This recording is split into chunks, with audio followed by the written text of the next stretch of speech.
맨발의 투혼. 골프 여왕 하면 누가 가장 먼저 떠오르나요? 바로 박세리입니다. 스포츠는 물론이고 예능에서도 리치 언니라는 다른 타이틀을 얻으며 승승장구하고 있기 때문에 그녀 사전엔 좌절, 슬럼프라는 단어는 어울릴 것 같지 않은데요. 하지만 그녀도 무려 1년 6개월 동안 슬럼프를 겪었다고 합니다. 5일 전까지만 해도 우승컵을 잡았는데 갑자기 모든 것이 낯설고 아무것도 할 수가 없었다고 하는데요. 그 시절을 그녀는 어떻게 이겨낼 수 있었을까요? 오늘은 박세리에게 어느 날 갑자기 찾아온 슬럼프부터 화려한 재기까지 그녀의 자서전 세리 인생은 리치하게를 통해 들려드리겠습니다. 나를 쉬게 하지 않았을 때 오늘 뭔가 좀 이상한데? 평소와 다름없는 평범한 날이었다. 늘 그렇듯이 전날까지 연습을 했고 평소처럼 잠을 잤고 제 시간에 경기장에 도착했고 컨디션도 나쁘지 않았다. 아무것도 달라진 것이 없었는데 이상하게 뭔가가 달라진 느낌이었다. 공을 쳐도 원하는 대로 나가질 않았다. 이상하다. 모든 것이 평소대로 흘러가는데 나만 달라진 것 같다. 그날의 경기는 역시 잘 풀리지 않았다. 아, 오늘은 날이 아닌가 보다. 다음 경기를 더 열심히 준비해야지. 그런데 다음 경기도 마찬가지였다. 어쩐지 내가 아닌 것 같았다. 이게 뭐지? 왜 이렇게까지 안 되지? 경기가 안 풀릴 때마다 더 열심히 연습했다. 뭐가 문제인지 원인을 찾으려고 애쓰고 스스로를 더 다그쳤다. 하지만 의도치 않은 결과는 계속됐다. 열심히 하면 결과로 나타난다고 믿었다. 모든 것을 대비하고 준비했고 연습했다. 심지어 슬럼프가 올 때를 대비하기도 했다.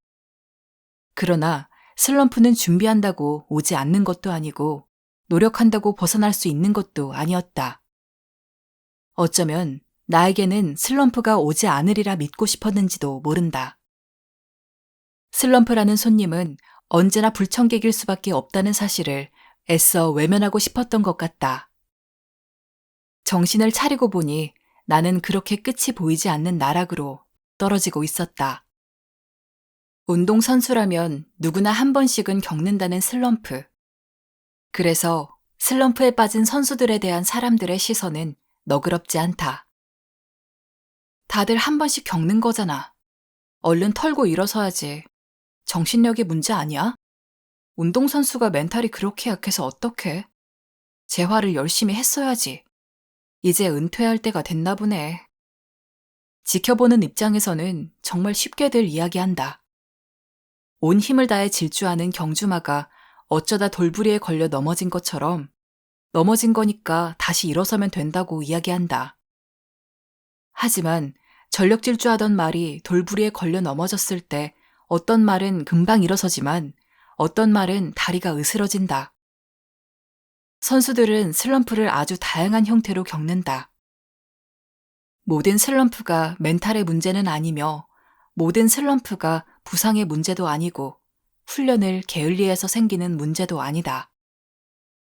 선수마다 원인과 형태는 다양하다. 그러나 슬럼프가 가져다주는 불안과 공포는 모든 선수들이 공통적으로 겪는다. 여기서 끝일까봐, 다시는 회복하지 못할까봐 좌절하고 절망한다. 운동선수에게 슬럼프는 사형 선고와 같은 형벌처럼 느껴진다. 미친 사람처럼 슬럼프에서 벗어나기 위해 안간힘을 썼다. 설마 이대로 끝일 리가 없다. 내게는 아직 시간이 많고 아직 더 나아갈 길이 있다. 그때 나를 채찍질할 게 아니라 제대로 쉬었어야 했는데 슬럼프를 이겨내고 싶은 조급함이 상황을 더 나쁘게 만들었다. 빠져나오려고 할수록 더 깊이 늪에 빠지는 것 같았다. 어느 순간 경기장에 나가는 게 지옥처럼 느껴졌다. 내가 가장 잘하고 좋아했던 골프가 경기장이 피하고 싶은 존재가 되었다. 아, 도망치고 싶다. 이곳에 서고 싶지 않다. 골프고 뭐고 다 그만두고 아무도 안 보고 살았으면 좋겠다는 생각이 들었다. 진지하게 앞날을 고민해야 하는 순간이 온 것 같았다. 그러던 중 손가락 부상을 당했다. 더 이상 골프채를 잡을 수 없는 상황이 된 것이다. 정말 이대로 끝나라는 계시인가? 혼란 속에서 좀 더 차분하게 생각을 정리했다. 그리고 일단은 반강제적인 휴식 기간을 갖기로 했다. 앞으로의 커리어를 고민할 시간도 필요했다. 슬럼프에 대해 생각할수록 이해되는 것이 하나도 없었다. 연습을 게을리하지도 않았고 대회 때마다 좋은 성적을 냈고 누구보다 치열하게 살았다. 아무리 힘들어도 그 시간을 원망하지 않았다. 나만 힘든 게 아니니까, 나만 아픈 게 아니니까 괜찮다고. 그렇게 생각하면 고통도 금방 사라지고 괜찮아진 것 같았다. 그렇게 잘 달려오고 있었다. 그런데 바로 그것이 나를 번아웃 상태로 만들었던 것이다. 몸은 이미 지쳐 있었는데 정신이 그걸 모른 척하고 있었다. 나는 전혀 멀쩡하지 않았다. 내가 기계도 아닌데 이렇게 미친 듯이 앞만 보고 달리고도 멀쩡할 리가 없지 않은가. 그저 나는 괜찮다는 자기 최면에 걸려 몸과 마음이 다 타버리고 있는 걸 모르고 있었다. 운동을 시작할 때부터 쉬는 법을 몰랐다. 쉬면 안 된다고 생각했다. 하루라도 연습을 쉬면 감이 달라질 것 같은 불안감에 마음 편히 쉰 적이 없었다. 그래야 한다고 믿었다. 그렇게 내가 나를 너무 힘들게 했구나. 나를 소중하게 돌보지 않았구나. 깨달음은 너무 늦었지만 기회는 아직 있었다. 그래, 넘어진 김에 쉬어가자. 인생은 언제나 플랜 B가 필요해. 세리 씨, 개낚시하러 같이 갈래요? 슬럼프와 손가락 부상으로 하루하루를 멍하니 지내던 어느 날, 가족처럼 지내던 한인 부부가 내게 개낚시를 제안했다. 아무것도 하고 싶지 않았고 아무도 만나고 싶지 않아서 허송세월을 보내고 있었는데 갑자기 낚시라니.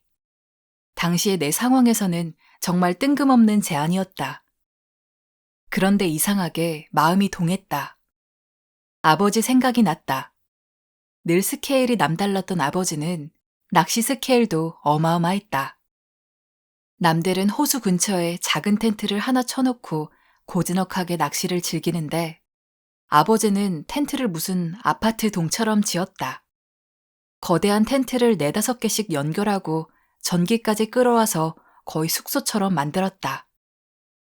그곳에서 몇 날 며칠을 지내며 낚시를 하고 물고기를 낚으면 거하게 한상 차려서 주변 사람들과 나눠 먹기를 즐기셨다. 그때는 그게 무슨 재미가 있나 싶어서 큰 관심을 두지 않았었다. 그런데 마음이 허하고 생각이 많아지자 낚시를 하러 가자는 제안에 귀가 솔깃해졌다. 그분들도 내가 너무 힘들어하고 있으니 뭔가 도움이 되어주고 싶었던 것 같다. 무기력한 시간을 보내는 내게 자꾸 커피 마시러 가자고 하면서 나를 바깥으로 이끌어내려고 애썼다. 늘 마음을 써주시는 고마운 분들이었다. 상태가 좋지 않았던 나는 마지못해 이끌려 나가곤 했는데 이번에는 나도 낚시를 해보고 싶었다. 낚시는 아버지가 하는 걸 보기만 했지 한 번도 직접 해본 적이 없었는데 의외로 너무나 재미있었다. 달게 목뼈나 살을 발라서 미끼로 걸고 낚싯대를 던지면 스케일이 남다른 거대한 미국개가 걸려 올라왔다. 물고기처럼 미끼를 콱 물어서 바늘에 걸려 올라오는 게 아니라 개가 집게로 닭고기를 잡고 야금야금 먹고 있을 때 얼른 뜰채로 떠서 잡아야 한다. 그 과정이 정말 재미있었다. 낚싯대를 잡은 손의 감각에 집중하고 개의 움직임을 느끼며 정신을 쏟으니 시간이 후딱 지나갔다. 닭고기를 문 개가 도망치기 전에 뜰채로 잡아야 하니 타이밍도 중요했다. 지인과 나는 매일 신나게 개를 잡았다. 알이 꽉 찬 게를 잔뜩 잡아서 아이스박스에 넣어 집에서 찜을 해 먹었는데 그 맛이 정말 기가 막혔다. 개낚시의 재미를 맛본 나는 주변의 다른 지인들까지 끌어들여 그 재미를 널리 전도했다. 처음에는 아이스박스가 하나였다가 둘이었다가 나중에는 해물라면을 끓여 먹으려고 라면까지 들고 가니 차가 작게 느껴졌다. 차를 바꿔야 하나 싶은 생각이 들 정도였다. 그렇게 아무 생각 없이 낚시의 맛에 빠져 있는 동안 나도 모르게 자연스러운 쉼의 시간을 보내게 된 것 같다. 휴식이 절실하게 필요할 때 쉴 수 있는 시간이 생겼지만 한 번도 제대로 쉬어본 적이 없으니 쉰다는 게 무엇인지도 잘 몰랐다. 그런 내가 복잡한 생각을 버리고 마음을 편안하게 먹도록 해준 게 바로 낚시였던 것이다. 오랫동안 나를 지켜본 그분들은 바로 그걸 알았던 것 같다. 내가 제대로 쉬지 못하고 있다는 것을. 지인들의 도움 덕에 나는 서서히 늪에서 빠져나오고 있었다. 머리가 맑아지고 다시 일어설 수 있을 것 같은 용기가 생겼다. 오직 골프에만 모든 것을 걸었던 내 인생에 대해서도 다시 생각하게 됐다. 아, 골프가 인생의 전부가 되어서는 안 되는구나. 직업이 인생이 되어서는 안 된다는 진리를 뒤늦게 깨닫고 나자 마음이 한결 가벼워졌다. 삶의 목적은 어떠한 일이 있어도 사라지지 않는 불변의 것이어야 한다. 일은 언제든 사라지거나 달라질 수 있다. 변수가 삶의 전부가 되어버리면 인생은 늘 불안정하게 흔들릴 수밖에 없다. 그렇게 살 수는 없었다. 많은 것을 잊어야 했다. 과거의 성적, 과거의 영광, 과거의 기쁨, 모든 것을 내려놓고 휴식기를 가지면서 조금씩 다시 골프채를 들었다. 오늘 당장 예전 같은 컨디션을 회복하지 못했다 하더라도 어제보다 조금이라도 나아지면 스스로를 칭찬했다. 그래, 잘했어. 내일은 조금 더 나아질 거야. 회복은 요술방망이를 휘두르듯이 짠하고 이뤄지는 게 아니었다. 회복은 완성된 결과가 아니라 서서히 나아지는 과정일 뿐. 그러니 조금 느리더라도 천천히 가자고 생각했다. 나 자신에게 너그러워지자 실제로 조금씩 나아졌다. 아주 조금씩 한 걸음씩 내딛었더니 어느새 다시 나 자신으로 돌아와 있었다. 슬럼프를 극복하고 예전의 컨디션과 성적을 다시 회복한 뒤 나는 은퇴에 대한 고민을 진지하게 시작했다. 매번 새로운 시즌이 시작될 때마다 앞으로 얼마나 더 선수 생활을 할 수 있을지 고민해야 하는 순간이 온다. 언젠가는 은퇴를 해야 할 때가 올 텐데 닥쳐서 결정하기보다는 지금부터 계획을 세워야 하는 게 아닐까 싶었다. 그렇게 3년이라는 유예기간을 정했다. 10대부터 30대까지 온전히 골프 선수로 살았다. 은퇴 후 새로운 인생을 시작하려면 너무 나이 먹어서도 안 되고 너무 어려서도 안 될 것이다. 40대 정도면 선수로서의 활동을 마무리하기에도 제2의 인생을 시작하기에도 적당한 나이인 것 같았다. 그래서 2014년부터 3년 뒤 은퇴를 하기로 마음먹었다. 어쩔 수 없이 그만두고 싶지는 않다. 떠밀리듯이 은퇴하고 싶지는 않다. 내가 원할 때 내 의지로 선택하고 싶었다. 고통스러운 슬럼프를 견뎌내면서 일과 삶을 분리해야 오랫동안 행복할 수 있다는 걸 알게 됐다. 골프로 시작된 인생이라 믿었고 골프로 끝날 것이라고 믿었다.